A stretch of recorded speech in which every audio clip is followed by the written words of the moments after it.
What do you think separates your company, yourself, and your fundraise from the 100 other founders speaking to your dream investors? If you can't answer that instantly, it means you're making one of the biggest mistakes with fundraising. Today, I'm going to show you the 4 critical parts to a fundraising blueprint that founders need to do so they can raise the millions of dollars for their startups.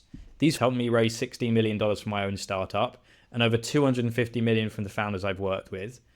So what is this big mistake I'd say 99% of founders make with fundraising? Well, when I was a VC Octopus, I was seeing around 1,000 startups a year, but I'd only meet just under 100 of them in an actual meeting and invest in about 1 to 2 of them a year, with my team doing about 15 investments in total. This is such a small percentage of the startups who came to us that we'd inevitably invest into. There was so much competition and such a little amount we could invest into. 99.9% of the founders we saw, we had to reject. The crazy thing, of the 100 plus portfolio companies we had, all the founders had one major thing in common between all of them. At the time of investment, we thought that founder was the best we'd seen in the last 6 months. Every single one. And that's with every single investor that's ever going to invest into you will be the same. So the mistake you must avoid is thinking it's just about you. In fact, you're under so much scrutiny from hundreds of other founders taking that investment's time, maybe even your own competitors, that you need to set up your fundraise to show them you are the best they've seen. But how do you make sure the investor thinks you are the best founder they've spoken to? And hint, hint, it's not about your pitch deck, but I'll talk about that later. Well, let me show you the first of the game-changing things that you have to set up in your fundraise that will get you powerful results, allowing you to raise millions of dollars. It has nothing to do with your fundraise at all, and it works like this. So I recently hosted a mastermind on fundraising and asked the crowd, what topic do you guys want to cover in the morning? And around 80% of the people voted for mindset. And as the morning went on, it just became crystal clear that everyone really has imposter syndrome. Everyone really struggled with time. Everyone struggles with procrastination. Everyone has self-doubt. And actually, the biggest battle is up here. So we need to fix that so that you can fundraise for your startup and avoid all these problems, okay? So I'm going to tell you how to do that right now. This is going to go a lot deeper than you probably would have seen in YouTube advice videos before, but this is what works, so I have to include it. The first thing you need to do is this. I want you to tell yourself that in 1 year's time, you have tried as hard as you possibly could have with fundraising, but be okay with nothing happening or changing at all. If you can do that in your head, you're instantly setting yourself up for success. You're setting these expectations that you're just going to spend at least 6 months learning, going nowhere, learning the skill of fundraising. Now, that's unlikely that you're ever going to go nowhere. In fact, you're probably going to go somewhere and you're probably going to successfully fundraise. But that's the first thing you need to do, and really set the right time frame for what you're doing. Us humans, we're very good at underestimating what we can do in a long time frame, but overestimating a short one. So what most people do is they're like, I'm going to fundraise, even though you've never done it before. Don't have a network. Don't know the steps. And you say that a couple weeks or a month before you actually need to fundraise, or even 2 or 3 months before running out of money. That ain't going to happen. There's too much to learn. There's too much to get good at. There's too much to hone when it comes to skill. So what you really need to do is go, I need 6+ months doing this if I want to do this properly. I need to learn the skill of what we're doing and understand what that skill looks like and improve it over a long period of time. And when you give yourself more time to focus on the learning aspect, to be frank, every part of your business will get better, because when you become a better fundraiser, for the most part, your business will get better too. And you'll learn what makes you great and what you need to work on it. It's very common for the founders I work with to mess this up. You don't give yourself enough time to learn and improve. So that's why, firstly, you need to see when you want to fundraise and work backwards from that point. The next thing you need to do, and you're not going to like it, so it was a bit of a shock to me when I realized this myself, is I had a massive ego. I thought I was better than everyone else in my industry and that we'd always win, and that's why investors should invest into us. And anyone else getting investment is just ridiculous because we're the best. It's very common. You look at others and instantly think you can do a better job than them. But you have to realize that this is ego at play, that we all have, and it's a killer, not just because it's telling ourselves that we're better on a lack of information, but also when people give us advice to help, we flare up. We feel like we need to defend ourselves. And we also get jealous of other founders who've raised more than us. The thing is, when these people have raised more than us, they've probably figured it out more than you. And I'm going to show you what those things are. But you have to realize that you have an ego about your business and why you should get funding and how you get funding. And you need to stay grounded to the realities of where you are at within your skill set and what it takes to raise millions of dollars or even the 500K that you're doing. And the last thing on this first mindset section is fundraising is super hard. It's lonely at times. You need to make sure you have a support network, both personally and from a business point of view, to help you, raise you up, sharing what worked and what didn't, because you need that support network for fundraising, as it's such a hard job to do. So look, now we've got that out of the way, I'm going to show you the main parts in this blueprint that helped me raise $16 million from my own startup and help the founders I work with raise over $250 million. So imagine if you were stuck behind a locked door with a keychain of 100 keys. The only way is through that door, but you have zero clue on what key to use. So you try every single one you have, hoping one will fit, wasting time and getting nowhere. That's psychology when it comes to fundraising, because investors have specific things they look for and emotions that come into play when deciding if they want to invest. And once you understand what it's like to sit on the other side as an investor, you can change your tactics and communication. That way you're using the right key at the right time, always making sure you open that door easily. But how do you learn about investor psychology? Well, it's pretty easy actually. Lucky for you, investors are constantly speaking about their investments and even have their own investment memos, what they use to describe the companies they want to invest into internally online. And this is the best way to see what makes them decide and actually want to invest. You can go through these memos and see what wording they use to describe businesses, what they focused on that made them excited, what made them worried or thought were risks about the different businesses, so that you know what to say, how to say it, and what you need to solve or omit from your conversations. In fact, I've created a resource below with over 220 plus investment memos from funds like Sequoia, A16Z, and even my own fund's investment memo. Click the link below and you can see more of that in detail. But once you have this down, the next three parts will make so much more sense and you can set yourself up for success. So what's the second part then? Back in 2013-14, I started my first startup. We were creating an eBay for students. The problem was that I was a young student myself with zero network or a way to meet investors. I tried to meet investors, mainly spamming them on LinkedIn and cold emailing, trying to speak to at least 200, 300, but I got zero meetings. My fundraise failed before it even started because I didn't meet a single investor. And that's why building your network is so important, because if you don't get this right, nothing else matters. But how do you do that properly? Well, there's many ways, but your main focus should be about being super organized and building a CRM so that you can speak to as many of your network as possible, then create a network tree, and go through the framework that I'm going to show you. Let me show you now. So I think of building a network for a fundraise in 5 different major areas, okay? And it's called the build framework, okay? So build framework. Okay, so the first one is base. And what we're really doing here is we're making sure that you have a base and an organized CRM of how you're actually going to reach investors. Okay, without this base, we can't be organized, we can't get data, we can't understand where you sit. So this is just an super organized CRM. Okay, so the second one is unlock.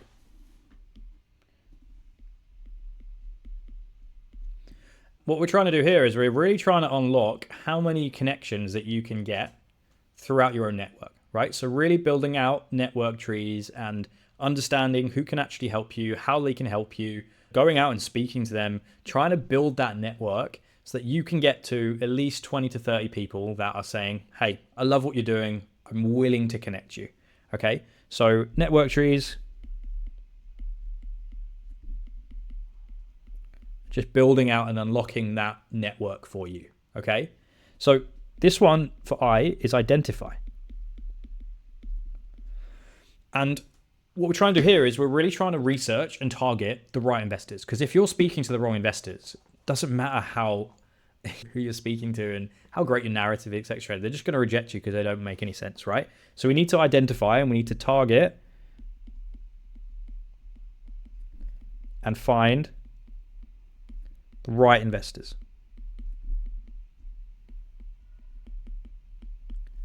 Okay. Now, L, what is L? L is leverage. What we're trying to do here is we're really trying to establish how we do outreach, how we do engagement. So when we're thinking about unlock, right? So we're trying to build our network and unlocking how you can get as many warm connections as possible. Once we've identified and we've understood, okay, these are the exact investors that make sense for us. We then need to leverage how we can connect those two together in the right way and using the frameworks to really do the necessary research that you need to do to unlock and connect those two pieces in which you can speak to as many people as possible and get as many warm connections. And the goal for me, what I say you should really be doing is you should be aiming for around 100 plus warm connections. Okay, so outreach plus 100 warm connections. And the last one, which is super important and where I see a lot of founders go wrong, in fact, is discipline. Because you need to make sure that you have a system in place and a discipline of how you do follow-ups, how you do introductions in the right way, how you launch, and also thinking more in the future, how you can leverage this network for future fundraisers as you go forward. So it's super important that we have a systemized way in which we do that. When you think about it from this point of view, it's those systemized follow-ups and tracking. If you can do that in the right way and you can build it out, your network, this is what's going to allow you to have that functioning network that allows you to get as many connections as possible and set up your fundraise in the right way. And once you have this sorted, you can increase your surface luck for meeting enough investors, sure. But if you meet investors, what happens when you actually have to talk to them and make them decide if they want to invest into you? You can't just get into the meeting and hope for the best. And that's why you need to solve for the third part of this blueprint. And that is creating an investable narrative that makes investors want to invest into you. But how do you do that? Well, when I met Daniel, he was building his robotics business. The problem was that he was building a hardware business and he couldn't convince investors to want to invest. He would constantly get the same replies from investors. Too early, need more traction, don't invest into hardware, even if they already haven't recently, right? So no matter how many investors he spoke to, no one wanted to take a chance on him and actually invest. So for multiple rounds, he had to scramble to get something sorted, either bridge rounds or worse terms or not a priced round. And when we worked together, what I really saw is he didn't have a clear narrative of what makes him and his company great. So he was always failing to fundraise properly.